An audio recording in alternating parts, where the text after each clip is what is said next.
Are we good? Oh, okay. All right. Well, let's just roll into it. So, All right. hello everyone. Welcome to. Welcome. Well, we can just keep the beginning part in. Books, beer, and banter. I'm Shane, Joe, and Lucas. I don't know which direction they're in for you, but yeah. What we're doing here is basically the three of us are talking about books, drinking beer, and there's gonna be a little bit of like off tangent banter mixed in between. Um, what we're doing though is this is basically like a book club where we're just reading a book through. You can come along for the ride or you can just listen in on what we're talking about, but we're just reading about 100-page chunk of a book every week, something that's super really manageable so we don't kill ourselves. But we're just gonna talk through the book, the section that we read, have some fun and see what we learn. But so the first book that we're reading right now is Sapiens by Yuval Noah Harari.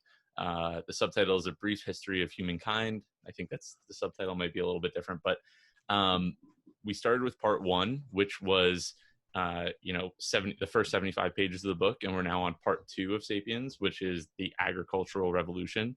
And yeah, I mean, this was, I guess I should really kind of explain the whole thing. I don't know how long we'll do this, but just for the beginning, like the whole idea with this book club is that we each pick a category and then we pick a few books within that category. So for right now, the first category that we picked is basically like the development of civilization and mankind. And, the first book is Sapiens. The second book is going to be Silk Road, and the third or second and third is going to be Silk Road and Guns, Germs, and Steel.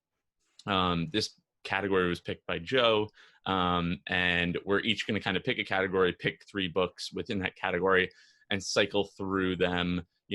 Joe was first, then it might be me or Lucas, and then we'll just kind of go around in a circle with different categories. But we want to just learn as much as we can about a single topic with a few books on it, and really just go from, just be a little less ignorant, and be, at a little bit more, be a little bit smarter. And so, and this is the last time this long-winded explanation is going to happen. So for future reference, just come back to this episode or episode number 1 if you want to get the real intro of it. Okay. That was Shane, we're not going to make you go through that every single time. So okay. Future reference. Yeah. In the next few episodes, we're going to just refer back to episode 1 for the intro, or 2. But yeah, agricultural revolution. What do you guys think? What do you think about this part?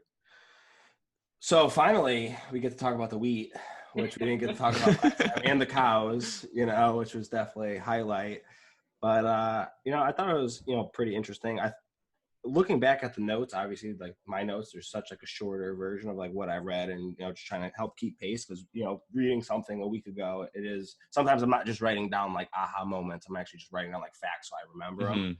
But I think this one it was kind of wild how, and I think it led into it itself, but how we started with, the agricultural revolution and how that all started with like the domestication of wheat and like everything like that. And then civilizations formed from it.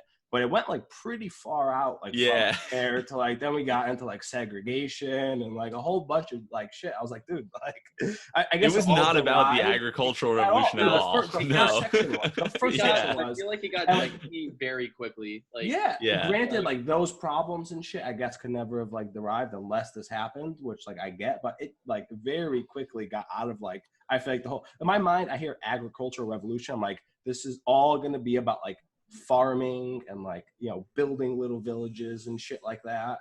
And it was just like, they're talking about Obama in a section. I'm like, yeah. It went from like the agricultural revolution to like basically the whole, he's setting up the idea about, or just really expanding on the idea of like the role of myths in the world and how like everything is a myth. I feel like it went from, hey, here's all the agricultural stuff and how it was like what he calls history's biggest fraud.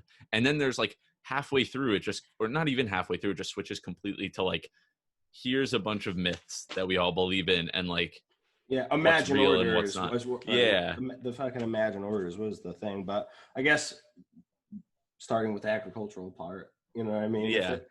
I don't know if there was anything that you guys thought was like super interesting. I know it's just we're talking about like wheat and like fucking domestication and stuff like that. But I don't know. I thought something cool was that, 90% of the shit we eat today was like domesticated back then. Like nothing new has been, I guess, like brought into I don't want to say our diets, but I guess like in terms of like plants and animals. Yeah, he said 3,000 years. Yeah, right. But like, Yeah. how would that happen? I guess it's like, because you know what's weird? It's like, It's because it's like it has to do with discovery, I think, right?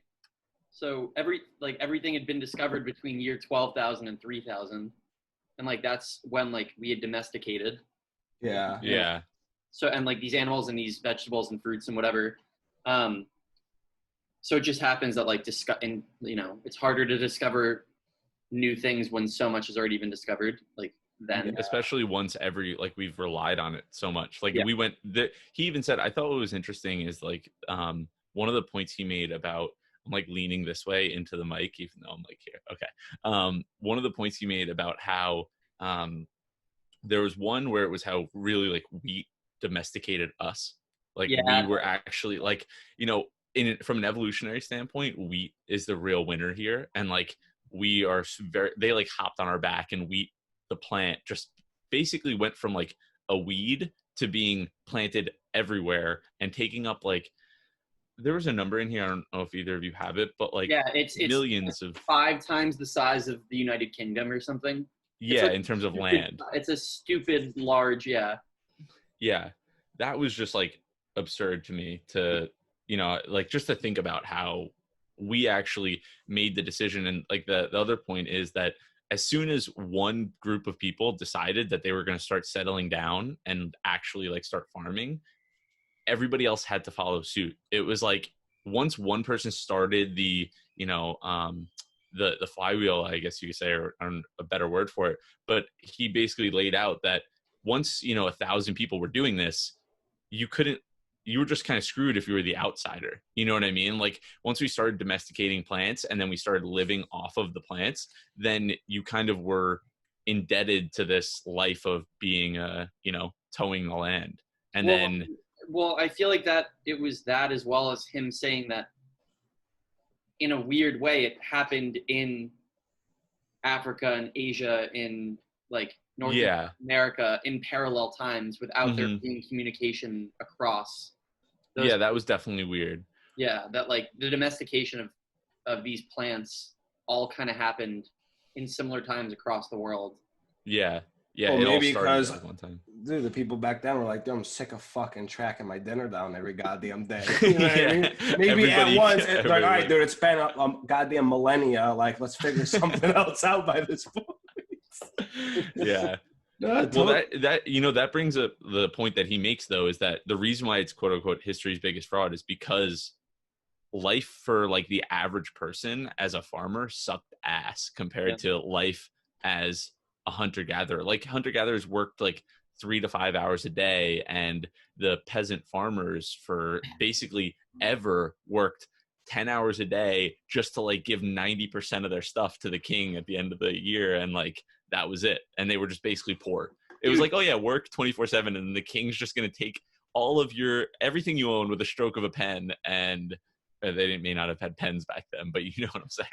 No, but stroke of the quill feather. Moving out of that first chapter, I thought like there was this one quote of like, that's when we started farming, and this goes back to what we said in the first chapter, was like now they had all this time to worry about the future, because now they're worried about, oh, where's their food going to come from? And it's like there's so many layers of worry that have to go into that. Like, oh, like, is there going to be enough rain? Oh, not only next year, but the year after that I have to worry about. And it's like this is where like the real like misery of the human, of like Homo sapiens, I think really spawns. Yeah. Just us and heads. Yeah, and he mentions that, basically saying like, I think this might have been in the chapter before that, but he talks about how because we're like looking forward to the future, we're like, it's when we started sacrificing the now for like the later. And he talks about, he says it here, he says, first he says like the agricultural revolution was a trap, blah, blah, blah. People were less happy, more anxious, and possibly less educated than before.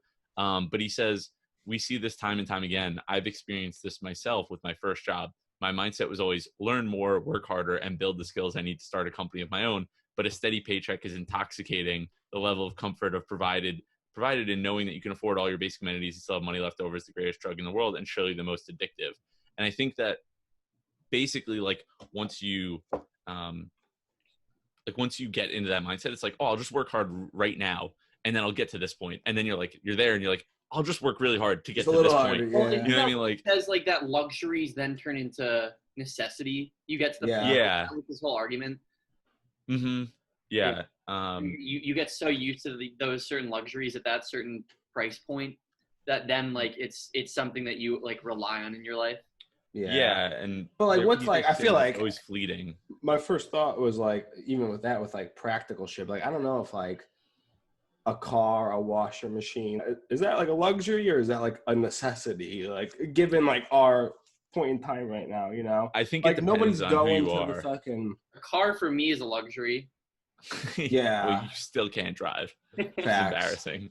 You also have mass transportation though, Yeah. which is pretty good, you Yeah. know. Mhm. Like I don't know, even like buses down here, like it is what it is. But I feel like the subway system, or the T as they call it, is pretty legit.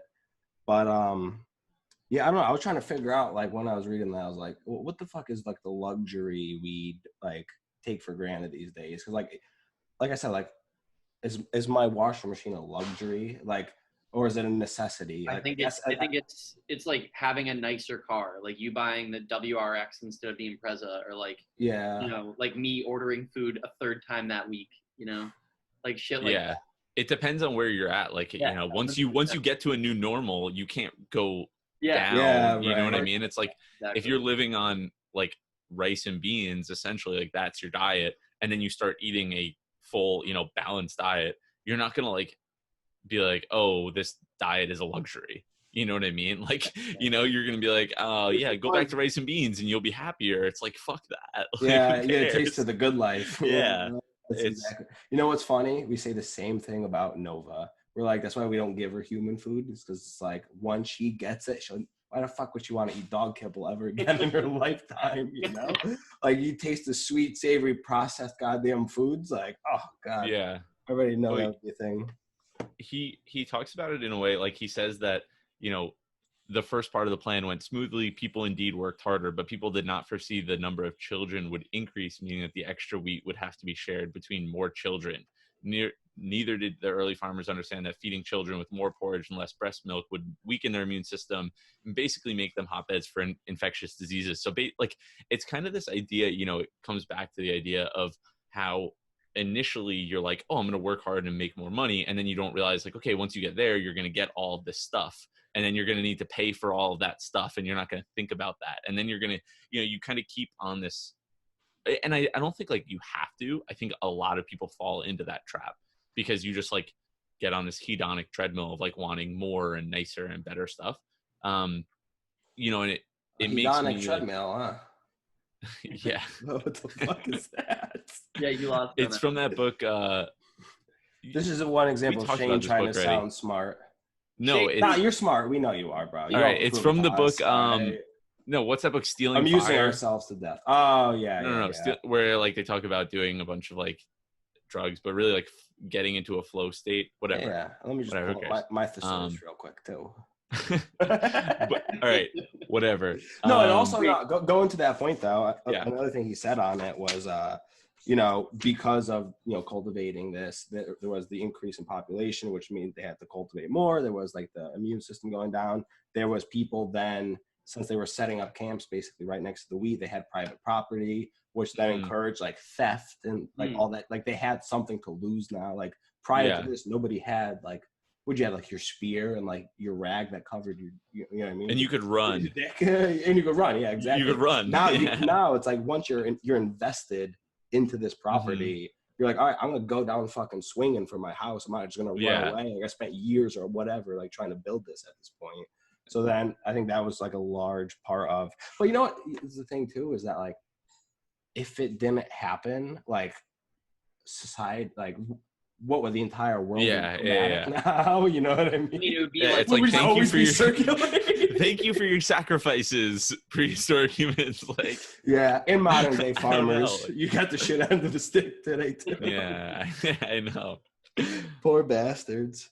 No, but the going to exactly like on your point, Joey, it's like they have this, you know, they're producing more food, they're producing more so they can bring more people into the world. And this is also just going back to what Shane was saying in the first place, that it was impossible to go back because the amount that they, like when I say go back, I mean like go back to being like hunters and gatherers, because the amount of food that they were producing allowed their tribes and their settlements to grow at such a rate that they wouldn't have been able to do so as hunters and gatherers. But then it also created like new roles in society, like going like what you were saying with theft. Like then there's people who like are like, you know, police, so you know, Yeah. you have protection, and you have all these new roles in society, and that just continues growth. That there's, you know, more people requires more things to be, you know. Yeah. Then those people have kids. It's a cycle. You need more dude, goddamn wheat at this you point. see it in, I mean, you see it in why, like, I mean, this is like a fucking tangent, if ever, but like you see it in why the university system is failing right now is because like there's essentially like an obligation in the system that it keeps growing, and that more students graduate, more professors are needed, and they could keep raising rates, and they could keep having more students to teach, because there's so many, you know, majors that your end goal is to become a professor, which is kind of just like a pyramid scheme. Essentially, you're teaching kids. That's so American art history. You don't major in that to not be a professor in that. Like you major in it to then teach people to that same subject to then become professors in that subject. And there's a you know, requirement in there. Well, first of all, a lot of people aren't going to make it, you know, but there's a requirement in there that you keep every year growing and having more students so that there's more room for professors. And right now there's not as much room for professors. Like tuition rates have gone way too high. Like it's a reason why like that system is kind of failing, because we have these like embedded, you know, this requirement for growth in like so many different things. You know, you could kind of see it in like, it's not the same, but you could kind of see it in like a law firm where like the partners need people to want to be lawyers so that they could then get elevated to partner and then get attorneys under them. And like, you kind of see it in a lot of different things, right? Like in a lot of different systems. But it's just like, I don't know, it's interesting how it goes from like back then to like, we've had this this like growth requirement for like ever, even to this day, you know? Yeah. But it's interesting, and like going off that, like wheat was the fuel for a while that like settlements, and then it was like I really don't want to jump ahead because there's something else that I want to say, but like then it was like writing and math, and like that allowed expansion. But I just want to say before we get into that, I just thought that there was just one quote from the beginning half of this that he said, "History is something that very few people have been doing while everyone else is plowing fields and carrying water buckets." And I just thought that was such a crazy quote, because like, first of all, I feel like you can interpret that in so many ways, because in theory, like, yeah, you think about the past 4,000 years and like there's 150 names that come to the top of your head, but of those 150 names, like how many actual humans lived in that period of time? Like 5, 10, 15 billion. Yeah. Like, you really think about like 100, 1,000 people, and like to say that history is something that very few people have been doing is just such a, I don't know, I thought it was very profound. I feel like that's even true today, though. You know what I mean? Like, I don't know. As shitty as to say, it's like I feel like I'm not changing history by any regards. You know, maybe in like my little pocket of influence, like like my direct family and friends, like potentially. But it's like on like the world scale, it's like, who the fuck am I? Just some insignificant person. Yeah, no, absolutely. We're all talking about Elon Musk and. Yeah, he was the first person making. How about that fucking dude? I was so pissed the launch got scrubbed. I was watching. Yeah, I saw that. Hour and a half, bro. I had him. Dude, I tuned in right before the launch. I tuned in right before the launch because I just like forgot about it, and I saw something and I was like, oh shit, and I go on and it's like 10 minutes, and then I listen in and it's like, yeah, we're not gonna launch today. I was like, because of weather, god damn it. Yeah. We're not in the space age yet. That's part 4. I know. Oh yeah. Okay. You're right. We're jumping. I have a point that I want to talk about, which is the wheat failing and everybody, like a lot of people dying of starvation. I think that like that happens. There's a really interesting, he talks about how like it was that light and you know, if you lost one harvest, your family you probably was going to starve to death because you had no food. And I think it's like there's this tension in the book where he talks about how the reliance on all plant-based agriculture is like very fragile, and you could have a bad harvest, you could have bugs, you could have, you know, a whole number of things that destroy a harvest. And then he talks about, so what comes to mind for me there is the fragility of a purely plant-based diet and basically trying to feed the entire world only on plants when we could have a blight that wipes out all of the wheat in the world, and then basically half of the people go starve. That's one end of the spectrum that he the kind of like potato alludes famine. to. Yeah. That's one side that he kind of alludes to, is like the fragility of the plant-based diet. But then he also, there's this part that's like hard to read and makes me feel terrible about eating meat. Like, Yeah, you that's guys what know, I'm saying. yeah. Like, there's this part where he just goes through and he's like, yeah, the level of suffering, and like essentially talking about the dairy industry and how the moms are basically there to just be like consistently and never endingly impregnated, to then be like sucked of all their milk and then just like left dry in bed. Like that, like he talks about it in a way where I'm like, fuck. And like Yeah, right. the way that different parts of different societies and different times did things to then like have the like baby cows or calves not want to like suck on the mother's teeth Yeah. by like cutting their lips off, because then it Oh, would cutting hurt. their nose off. It Or, would like, hurt, Yeah. so they only did it for a little amount of time. Yeah, like just crazy ways of torture that would then produce more for the humans. And it's just like, and then like the whole like chickens, like their average lifespan is like 6 years or something, but in our world they stop growing at 3 months. Like, I mean, Yeah, so what's Yeah. the point of keep the point feeding of them feeding and them everything still? like Yes, that? just fucking kill them. Yeah. It It's is such like a wild. tension between, and that's where it's interesting though, is like the, you know, you could say from that like, oh well, we should just all be on a plant-based diet. And I think that there's a lot of arguments for both sides where like, I don't think that that might not be the best diet for like human health, whatever.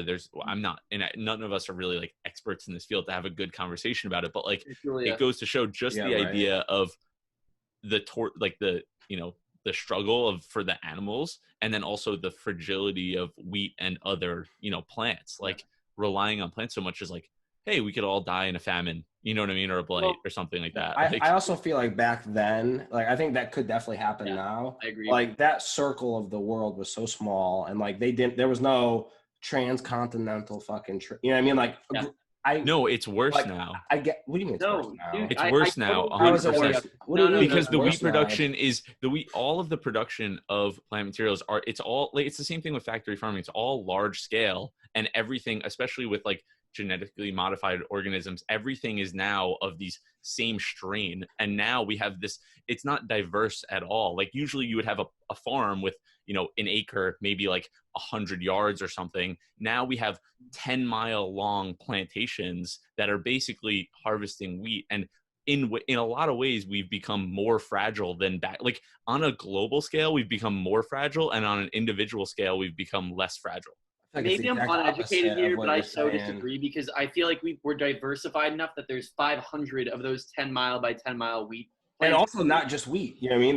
Yeah, There's literally 500 of everything. those 500 different, you know, tomatoes, lettuce, too, whatever the fuck you want to call it. You know what I mean? But like, I get like, and I don't want to hear No, like, well, oh, the dude, black I mean, swan dude, event. we're but, seeing like, it right oh, now. like, Like, when the fuck is all the wheat in No, the we're entire seeing it dude, right we're now. seeing it right now with No, COVID, no. how the supply chain is falling Yes. apart because everything is so far. And if something like the supply chain just happens to completely erupt and we can't get things from other places, we will not have, like, it's so spread out. And instead of producing a little bit in every place, we kind of went this like, you know, global macroeconomics idea of like specialization is better. And we said, oh, let's do all of this over there. We're seeing it with a lot of like the problems with manufacturing in China. It's like, hey, let's do all the production of physical stuff in China. It's like, oh, great. When, you know, COVID-19 happens, that's probably not such a great idea when we can't actually make anything for ourselves. Like you see, like there's this, of course, I'm not saying you're of course wrong. I'm just saying the way you interpreted what he said in the book is very different than how I interpreted it.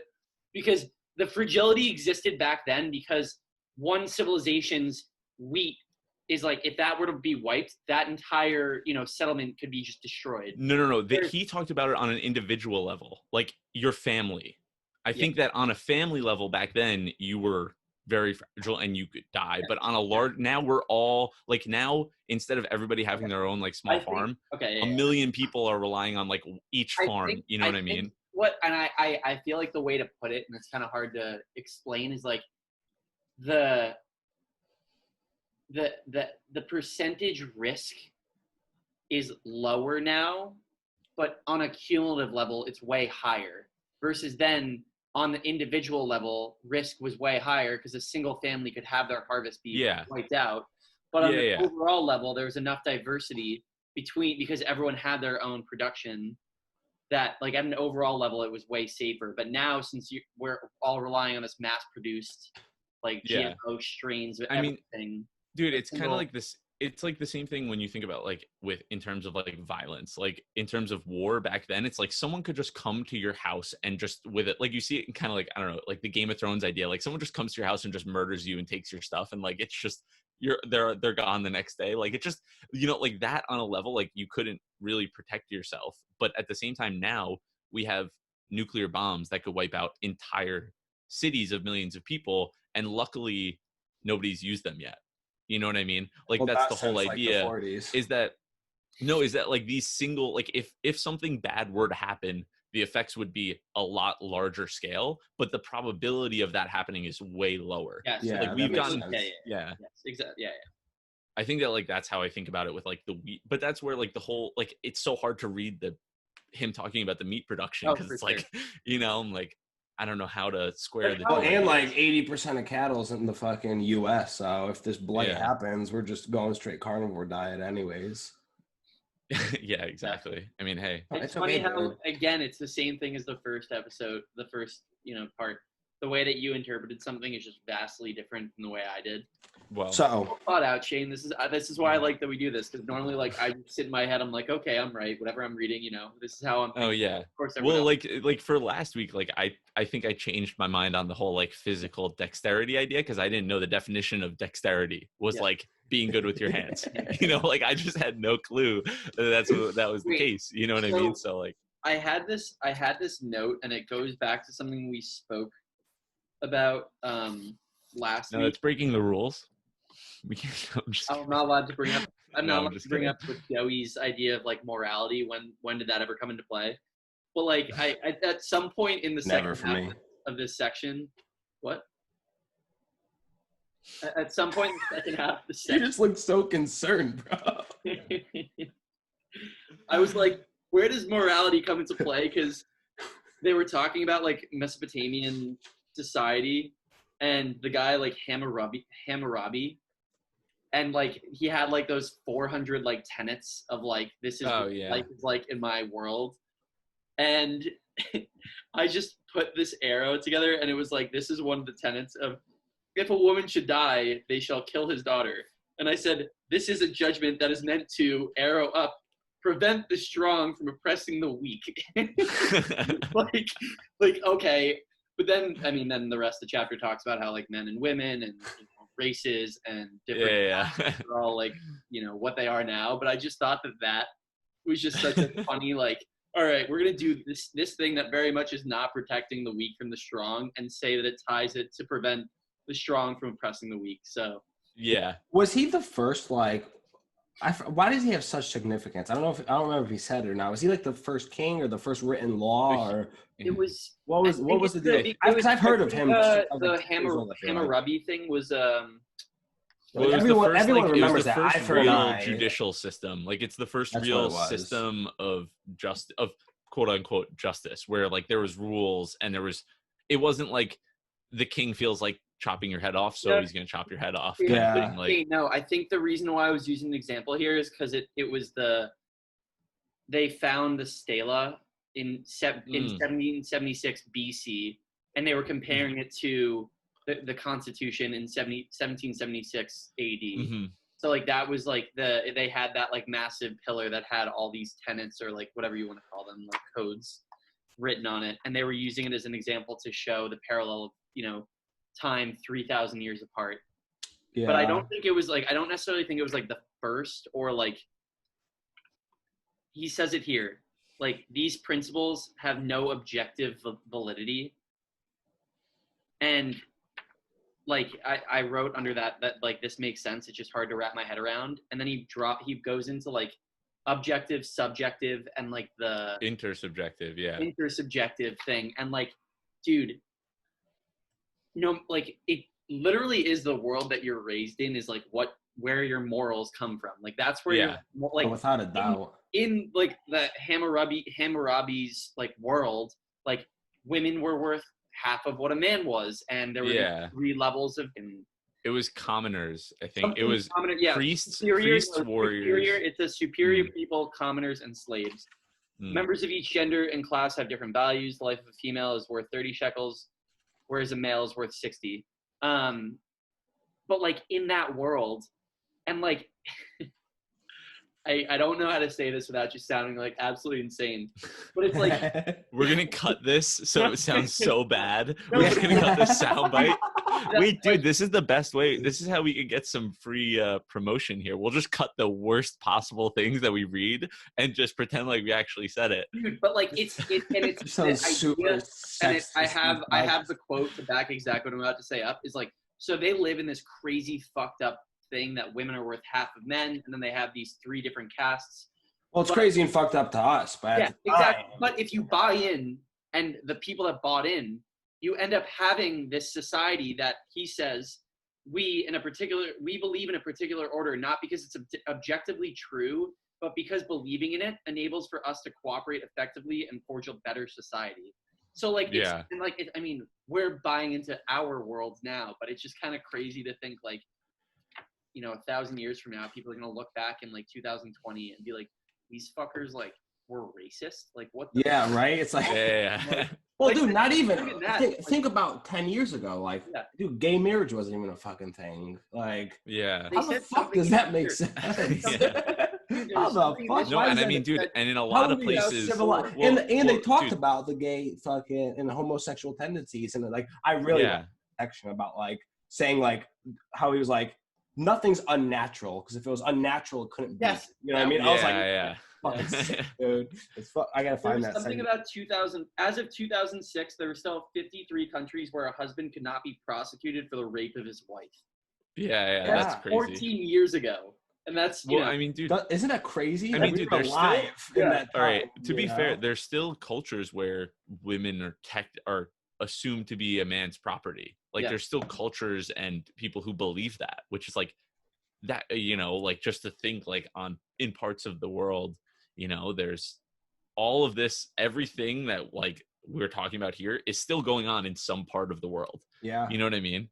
Which No, is just that's- like, that's very true. well, that's I think. But that's for the fact to happen in like a first world country, I mean, I feel like I don't want to say there's a big there's obviously a big difference between like a first world and a third world, but like a third world country have tendencies closer to these people we're talking about, and then I feel like we do in certain regards. You know what I mean? Like there's people in Papua New Guinea that still fucking eat people. You know what I mean? So it's like yeah. it's like Well, of course, there's still if you take it that far, there's still groups who live in tribes and like out in the wild. Do you know what I mean? with no Like, they're technology, no nothing Yeah. like that. This one section about like the intersubjective thing is just humanity now. Like it's like Yeah. we all are relying on these, or we believe and we buy into what our culture is. Well, and if you try and say something different, it doesn't matter. It doesn't like, unless you have a large enough mouthpiece to get it out to enough people, like opinions don't change based on one person. You need such a mass. Like he talks about like one person, like in my mind, what kept coming up, Joey, you'll get this reference, is like the Brave New World / like 1984 stuff, where it's like one person, it doesn't matter how smart or how like much you understand the system, like you'll just get clouded out. Like if there is a system of oppression, like, just like, even if you're a million people, 1,000, 100,000, million people, like with a certain ideology, like you'll die and then people will be born and then like things will go back to normal. You know what I mean? Like, unless there's like a real serious big revolt or change, like that's how a lot of things happen. Like little people like stand up and say, this isn't right. And then people just kind of ignore it. And then it just goes back to the status quo.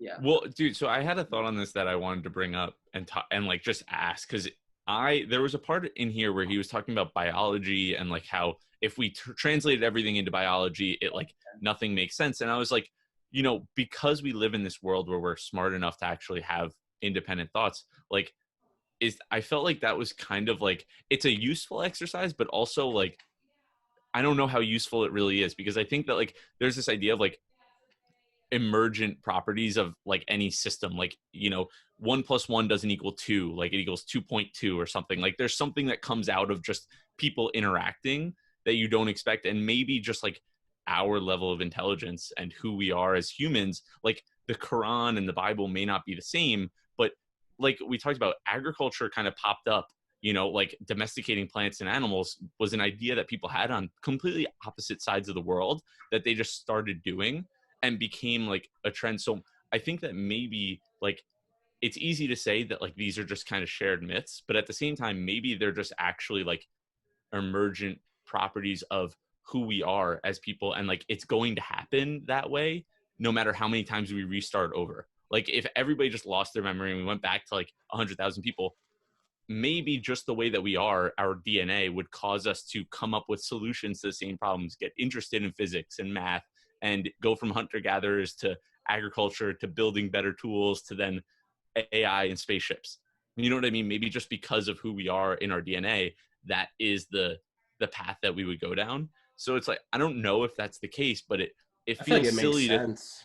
like, it feels silly to just talk about like none of this is real. It's only in biology, when like we are like we live in the world of like myths and culture, and like it feels weird to just like, I feel like you can't divorce that from our life. You know what I mean? Like it's just, I don't know. It's just I weird, agree. you know, like, I It think could that be no matter biology what- that makes us prone to the myths and Yeah. yeah, I but like, that's the myths, and like I think the overarching thing in this, like at least up into halfway into the book where we are now, is that myths are what drove Homo sapiens to be able to think on this larger scale. Because like in Yeah. theory, a corporation is a myth. Zoom is a fucking myth. You know, yeah, like the way that we're communicating to each other. But what the thing that I was saying is like myths in the sense of, and I'm not trying to like spark arguments or anything, of like God, like Catholicism, Judaism, Hinduism, whatever, they wouldn't come back exactly the same. yeah. But They I would be agree, there was they slight would- variations. that Yeah, the but they myth- would come back. They would is the come thing. back, and that it would be a massive driving force of the, you know, the like world essentially of the world, and like yeah, exactly, to get humanity to where it is today. That you need that type of overarching interconnectivity between people to get to where we are, and like that's baked into who we like. We can't not have those ideas once we kind of had the ability to have these complex thoughts. It's like, I feel like there's just a point where like if you had a replica of the earth, like if you could run a million simulations of the same thing to see like where it goes, how many times does it come back the same way or very similar? You know what I mean? Like I feel like we've been on sort of natural progression, and it feels weird to just like divorce all of the, and even all the bad stuff, you know, like the tribal, like it worked for us a million years ago when we were, or not a million years ago, but like when we were living in forests, and it was like your tribe versus mine, you know what I mean? Regardless of characteristics, but like, they say the letter B weird. is this, yeah, like, is this just the natural progression of an intelligent kind of life form? You know what I mean? Well, dude, I don't know. Like, I mean, at some, I don't have it written down, but I know that at some point he said, there's never been a period in humankind, at least that we have like understood, that there hasn't been conflict. Like we haven't figured that out. It was when, I'm pretty sure it was when he was talking about sex and like gender, that like there just hasn't been a time in history, in human history, that there hasn't been any sort of conflict. So, well, those are probably some core staples of like being human. Like we're naturally social creatures. yeah. Like we're probably naturally like I don't know if like territorial is like the right word, but like I think like not inquisitive, but like not progressive, like always searching for more, like probably is like a characteristic of us that like leads to like us being Men in Black fucking flashed and leading, like having the same life. You know what I mean? Like even if you wipe the memories, it's like it's still gonna happen. And like maybe like you were saying, that's just the blessing and the curse of like higher intelligence. You know what I mean? Is that like you're able to think on these fronts, and then like of that comes like a whole bunch of this shit. yeah. But I don't know. It also goes back to just like what Shane was saying, that there's going to be varying myths, and those myths are going to contradict each other. And these people, like, you know, especially talking about 2,000 years ago and prior, you have entire societies, I mean, even today, that drive their value and like they drive their way of life based on these myths and beliefs. And to have a different society or a different, you know, group of people believing in something that's completely contradictory to your myth, like that's going to drive human conflict. Yeah. Of like, oh, you're saying that like my God, like the person that I believe, or the reason I believe we exist isn't real, and that you have this crazy theory that, Yeah. Well, you know what's funny is like you see like things about religion where it's like it's funny that there's so much conflict over it when like the baseline is like all the same. Like Yeah. there's a guy in the sky who makes all the rules and who made Yeah. everything and tells you what to do, and you should live by this set of principles because like that's the good way to live. And like for the most part, it's supposed to be peaceful. yeah. No. Like this is just a nice set of rules. You're not supposed to hurt anyone. Like, you know, and then sometimes like some religions have a little bit more like conflict in them, but it's like a lot of them have the same foundation, you know. So it's weird that like so much conflict spawns. Like imagine back in the day when they're like, we have a sun god and a moon god and their names are this and this, and they're like, we have a sun god and a moon god, but their names are different. So like that's fucking You're like you wrong. don't believe it. Yeah, you're wrong, and we're gonna go to war over this. Like, wait, we both have. Maybe we just got the names mixed up. You know what I mean? Like, lost in translation or something. Yeah. I guess stubbornness would be like another one of those main characteristics. Unwillingness to bend. Yeah. I think so. Just one quote that I thought was fucking. It's 4 words, but biology enables, culture forbids. I thought that was like that was a big thing in this chapter or in this section. Yeah, that's the last section, right? Yeah, it is. I'm to be fair, I don't want to jump ahead just yet because I thought the whole numbers thing was just like how the logging and ability to like store knowledge outside of the human brain is what allowed like mass civilizations to exist. But also just like one super side note is that it is kind of cool that the first recorded name in history likely belongs to an accountant. Yeah. Oh yeah. And like not some, like deity or like some yeah, just some like dude conqueror, but it, stock of a fucking it literally of some guy talking about wheat or barley. But the one thing I wanted to just say just right before we jumped ahead was it's crazy that, and like this is my interpretation. I would like for you guys to say if you agree or disagree or what. But I said that the like pace of civilizations or the size of civilizations is directly correlated to how much data they could store outside of the brain. Yeah. I'd probably agree with that. And I just thought that was like the whole numbers thing, and like just being a person who's like I feel like I've always thought in numbers. I just thought that for sure. Crazy, you know. It's weird the correlation between like being able to just have record, like you can't have large scale civilization without records, like without a store of data, you know. Yeah, and then it's like one of those things that's like I'm probably using the word meta wrong, but like you have storage, you know, first of all you need all this storage to have this type of society, but then you have to have someone who has the knowledge of storage on that storage so this society can exist. Like a librarian to be able to like factor everything. Dude, that's I have this little note, James Plummer, his like best friend Emily, that's like what she's studying at like her PhD in. Is I forget like the actual term, but it's like not librarianism, but library science or something like that. What's the thing? It's like the actual understanding of how to like log and store data in a reliable way. Yeah, it's crazy. I mean, it's a crazy, and that was like a whole thing he was talking about. But well, dude, he brings up that story of the guy who's like, I told him that I had leased him the land for 30 years.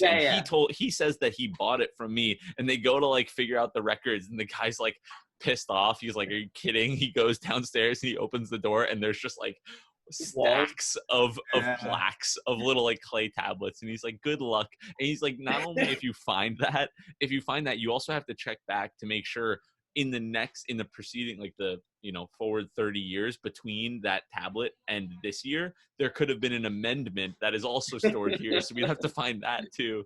Like there's no shot. It was almost like rained, they're destroyed. They weren't like they weren't like proof. Yeah, it was wild. I'm also curious on like when this like what I don't think he talked about it at all.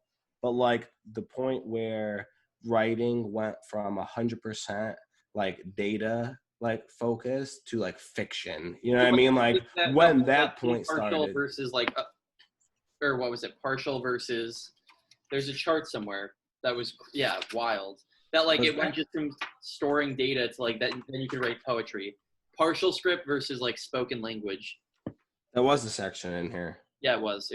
Page 124. Since we're not Indians and reading on our phone like Shane. Hey, I have pages on my phone too, dude. Oh, you do? I didn't know that. It's actually, you know, what's actually better about the phone is that I can just like flip through. Hey, look at this. I mean, like the phone sucks, honestly. But look, I've got all my notes here. Oh, wow, you can't see. Never mind. You can't see my phone at all. Moving on. Can you see this page? You can see this pretty easily, can't you? Hey, wow. How much did that cost you? Nothing.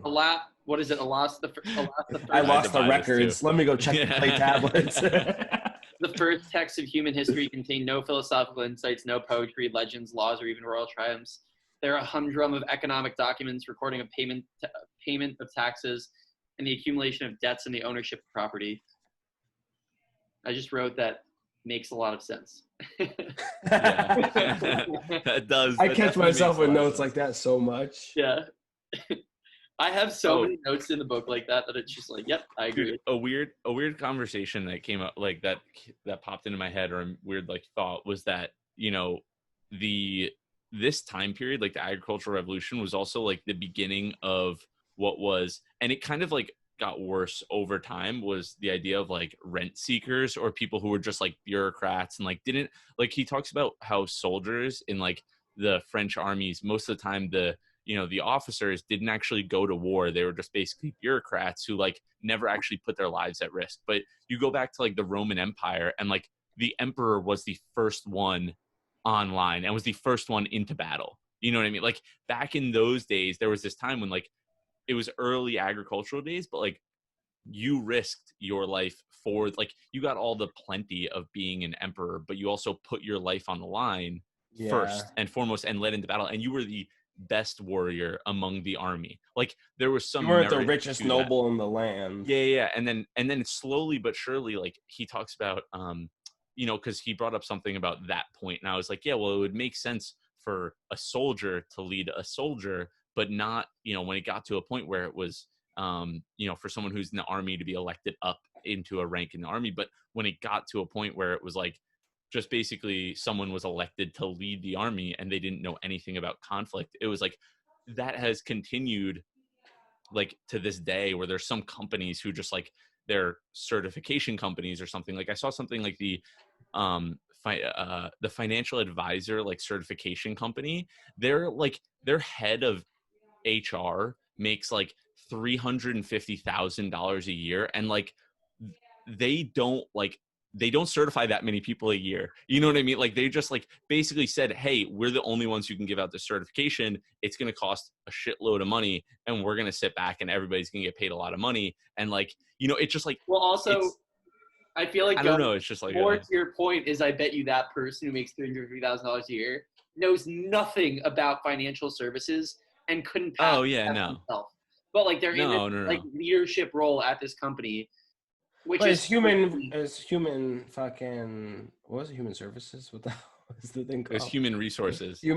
Like, do they need no, but the point is like how many, like the point is, why is someone that's doing like that role at, it's not like it's some massive company, like they're just the certification company for financial advisors. And I might be getting this completely wrong, but like that's from what I was reading the payments for the executives at the company, and like the commentary was like they're like CEO, they're in I don't know, CIO or something makes like absurd amount of money, and they're like, he literally, like, they have a website and it sucks ass, and like that's the amount of like tech that they deal with. Just like ideas like that, where there's people getting paid a lot of money to not like actually risk anything. And you know, just it's like the, you know, Wall Street bankers in 2008. I was literally just going to say, like, financial advisors risk everybody else's money besides theirs. Yeah, and like they don't put. I saw something at the. Did you see that thing, Joey, with David Portnoy, where he like went off on some guy because he's been doing the day trading conversations now. Day And they're trader? so funny. Day trading stuff is so. Did you see that video he posted of him having his first $1 million day? No. He had his first $1 million day, and then you look at his cumulative like P&L. Oh, it's like negative 14 million or 18, something. negative 18 mil. And he's like jumping around the apartment like, let's fucking go! Like first $1 million. And like Dude, that's takes away crazy. 20, He like 18, cracks me 25 up, million. that dude. Yeah.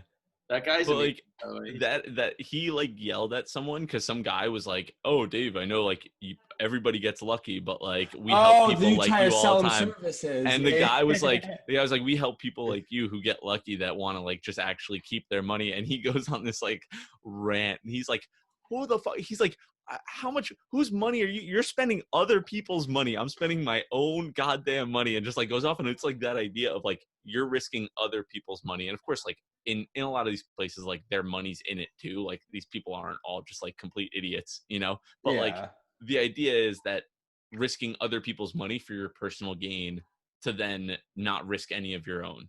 I don't know, just like it started in like it started in the agricultural revolution. Like back then, someone was like, I'm king, and then they got stuff for free from everybody else just for saying that, you know? Yeah. Well, and then these people could be like, hey, we're going to go to war and you troops are going to go over there. You know what I mean? Like, I'm going to stay over here in Palace walls, like where it's safe. Because, like, good idea or not. No, absolutely. The section title is The Vicious Cycle. And the quote from the book is, if you want to keep any human group isolated, women, Jews, Roma, gays, blacks, the best way to do it is to convince everyone that these people are a source of pollution. Pollution was a hard word. Yeah, dude. Yeah. Right? That was a hard word. I was like, oh, dude, that's so nasty, man. Dude, like, but like, and then he really goes into, in like every sense, and like honestly, the next section is purity in America, and he goes into why the U.S. kind of relied more on African slaves than it did on European as well as Asian slaves. And he said like the three things were Africa was closer, so it was cheaper to import from Senegal than Vietnam. In Africa, there already existed a well-developed slave trade, whereas European slavery was very rare. It was more expensive. And then thirdly, because of a lot of these plantations were in like Virginia, Haiti, Brazil, malaria and yellow fever, which had originated in Africa, were so common that it was smarter and cheaper to be able to bring people from Africa who already had built a immunity to these diseases.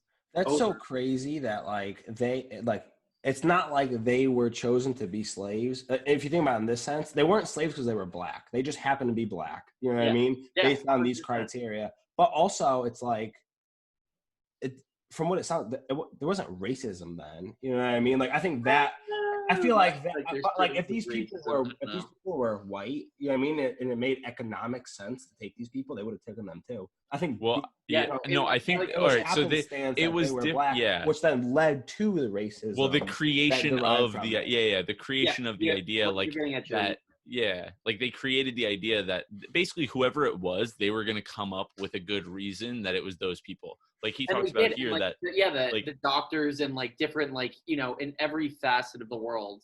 Yeah, well, he says that religious and scientific myths were pressed into service to justify this division. Theologians, argued that Africans descended from Ham, son of Noah, saddled by his father with a curse that his offspring would be slaves. Biologists argued that blacks are less intelligent than whites.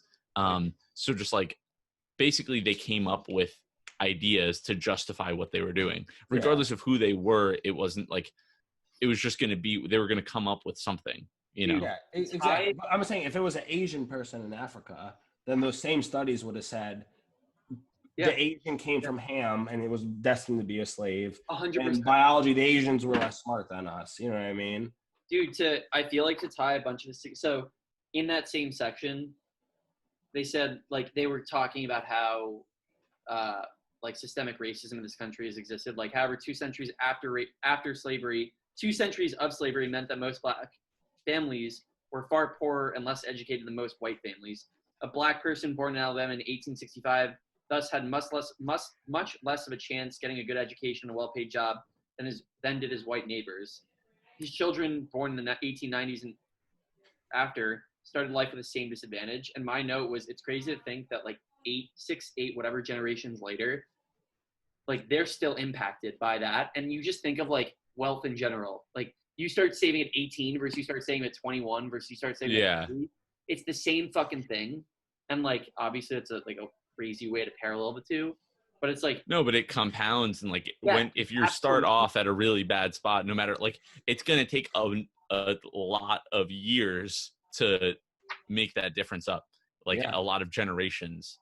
And like, and that's the problem with a cycle. It's not easy to break one of them. You know? And like the whole image of like the cycle of chance, historical event, whites control blacks because of chance, discriminatory laws because of what historically had happened, poverty and lack of education amongst blacks, cultural prejudices, and those prejudices go back towards discriminatory laws, and the cycle continues.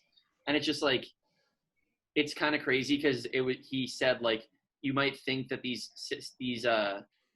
you might think that people would gradually understand that these stigmas were myth rather than fact, and that blacks would be able over time to prove themselves just as competent, law-abiding, blah, blah, blah. But these prejudices became more and more entrenched as time went by. And like, that's just like, just wild. It's none of it is. You know, it's crazy. The first part, it happened by chance. Like it could have happened to anybody. You know what I mean? Like, I don't want to say like it sucks to get dealt like the bad hand because that's super like I feel like ignorant to say, but it's like I feel roles could have been like easily switched up between like anybody, and like it just so happens that it sucks that like a shitty fucking hand that you're dealt, reinforced by like these myths and narratives, sets forth this path for like God knows how long. I mean, so far it's been what, like 300-400 years, something like a couple hundred years at least. Like, and there's no signs of, I mean, there's like slight signs of like slowing down, but you know, it's like not nearly as bad as it was, you know, back in the day, but it's still like, what the fuck, you know? To address the last, touchy subject of this section, I feel like the last part of that 8th chapter, was it about like sex and gender? Yeah. And how every single point, like he everything is like talking about patriarchy. And like, he has 15 different paragraphs, and every single one of them ends in, we do not know what the reason is.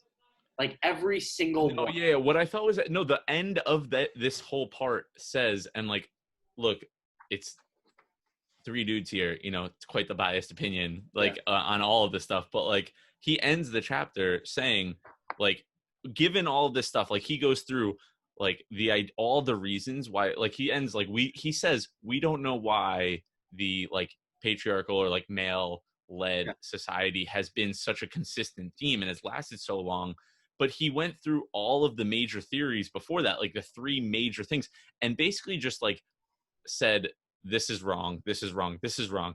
And it's like, well, like you just basically said like, hey, any of the ideas for why we have this still going on, you just said that none of them are true, but it's still happening. You know what I mean? Like it still has happened. So like, are you like, I feel like he just kind of ended that off and didn't want to touch that. Like he kind of just like, he stayed on this. He stayed on the safe side and he basically just denounced any idea for why it's still going on. But then he said at the end, it's still been very persistent. And it's like, well, you haven't given us any insight into why it's been persistent. You've just knocked down all of the major theories and haven't like helped us understand really why one, you know what I mean? Like he's kind of just like, all of the biological ideas are just like moot in his perspective, which is fair. And he makes like really great points for all of them. But it's like, it leaves me wondering like, okay, well, if this is still going on, like, I'm not like, please don't take this as I'm saying like it's quote unquote meant to be. I'm just curious, like why, like he didn't give us any reason for why. Instead, he just knocked everything else down. And then one of the last paragraphs of the chapter is, how did it happen that the one species whose success depends above all on cooperation, individuals who are supposedly less cooperative, men, control individuals who are supposedly more cooperative, women? At present, we have no answer. Yeah. Like, I mean, but hey, it was, like, it's a good every point. argument. No, Yeah. absolutely. And then like, but to go through just to, if people haven't read, like one of the things was like muscle power as like why men be in power over women. But I just thought I quoted this one thing and I thought it was funny that women are generally more resistant to hunger, disease, and fatigue than men. And I feel like those three things, especially in like early humanity, hunger, disease, and fatigue are like three of the biggest things that can ever exist, Yeah. like a strength. And I just thought that was very funny. And then Yeah. everyone was like, in fact, human history shows that there's often an inverse relationship between physical prowess and social powers. In most societies, it's the lower classes who do the manual labor. And I thought that was pretty like Yeah. interesting and cool. That What, I mean, it's true. Yeah, one thing that I thought was interesting was that in one of these like points he brings up like he denounces why something is true by saying, well, we see in bonobos in elephants that this isn't true. And I'm like, you know, It's not like apples to I'm apples. not trying to be cynical here, but there's a lot more species of Matriarch. things than just bonobos and elephants. You know what I mean? Yeah, like lions. is he just saying that because like it like well, No, what a I lion think reads what I like think no no no pride. no, all right, but what I'm saying is like, is he using those two examples just because they're good examples, or is he using those because they're the only examples? Or like I'm getting like I don't I know. just wish he gave more of a full picture, because I feel like he's for someone who like someone who's looking to like really go out against these ideas.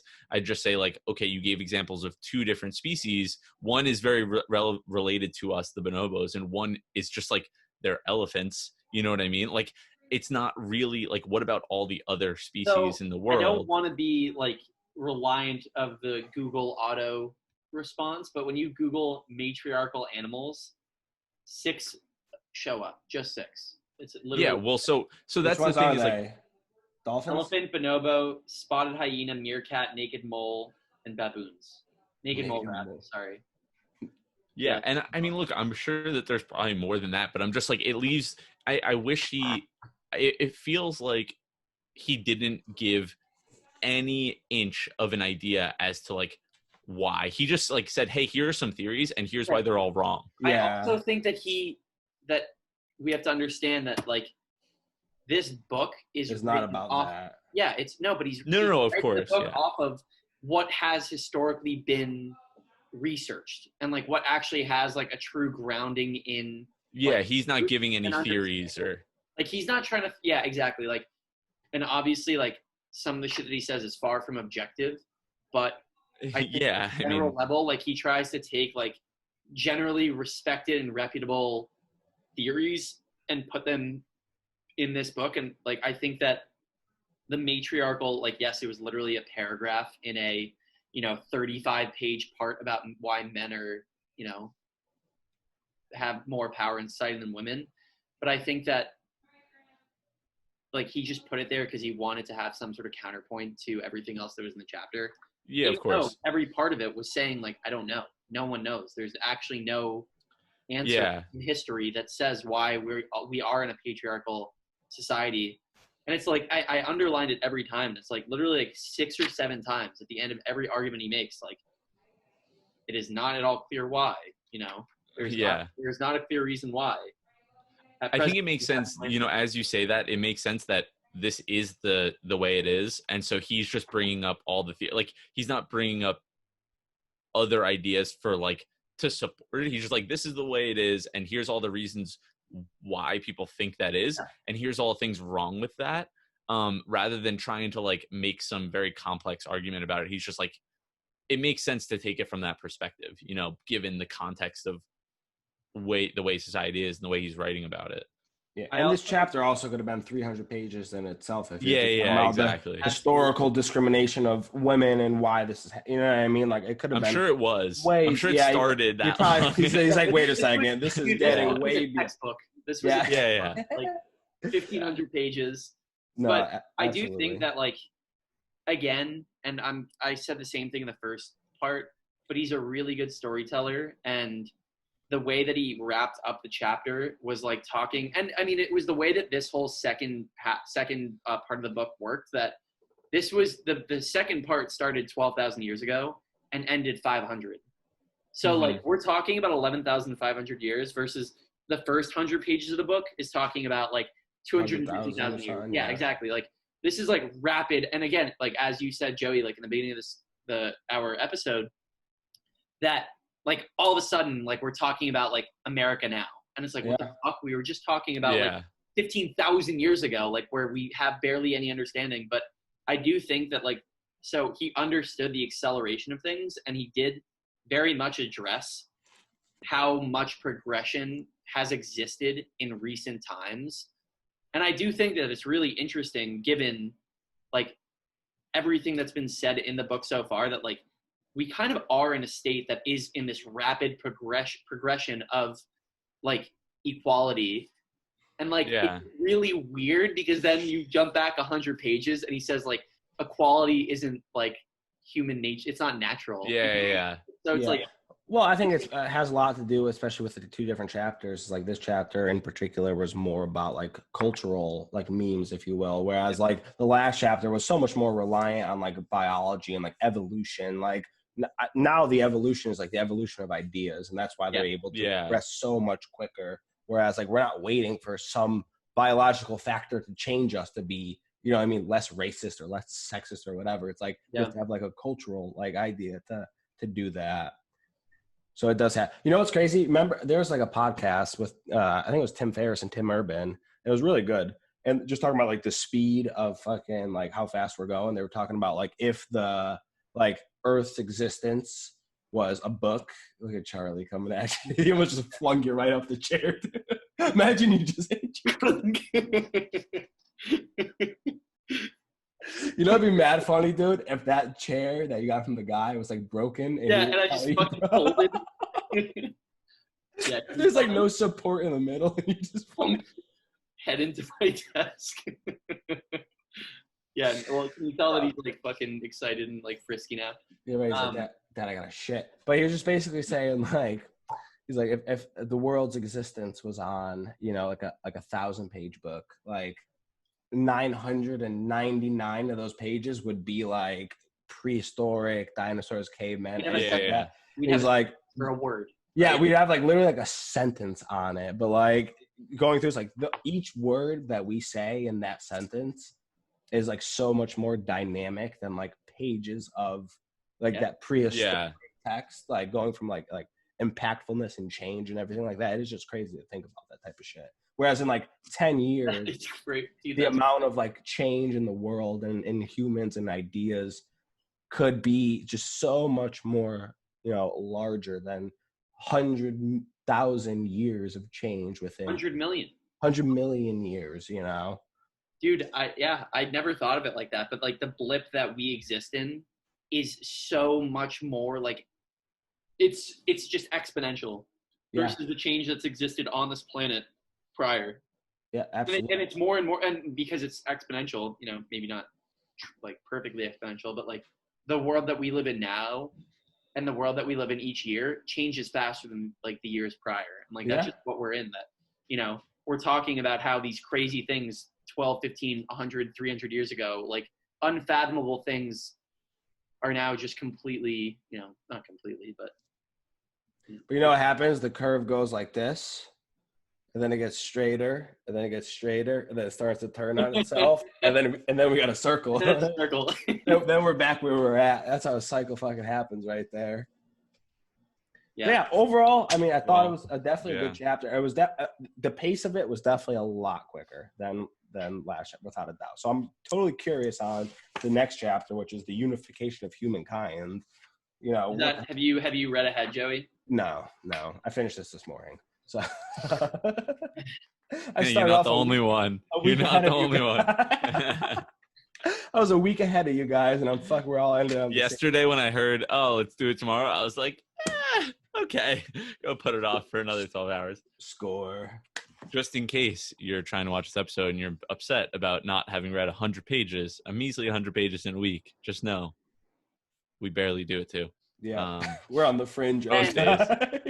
This week, please make sure to follow us on any of the, not any, Twitter and YouTube. Our channel and page are Books, Beer, Banter.